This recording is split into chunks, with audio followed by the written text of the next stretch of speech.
पंढरपुरात नवीन वर्षातील पहिल्याच अमावस्येला भाविकांची रेकॉर्ड ब्रेक गर्दी। श्री संत बाळूमामा देवालय आदमापूर येथे नवीन वर्षातील पहिल्याच अमावस्येला भाविक भक्तांची मोठी प्रमाणात गर्दी पाहावयास मिळाली।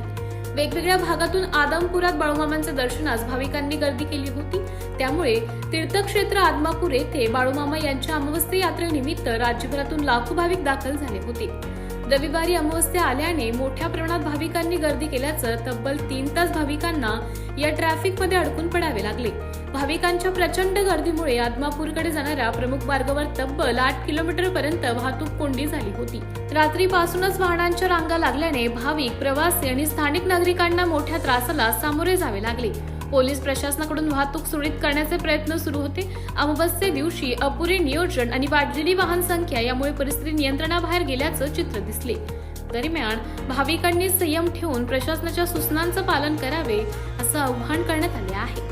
दर अमावस्येला आणि रविवारी या ठिकाणी मोठ्या प्रमाणात वाहतुकीची कोंडी होत असूनही प्रशासनाचं दुर्लक्ष होत आहे। यावर उपाययोजना करावी अशी मागणी भाविक ग्रामस्थांकडून होत आहे।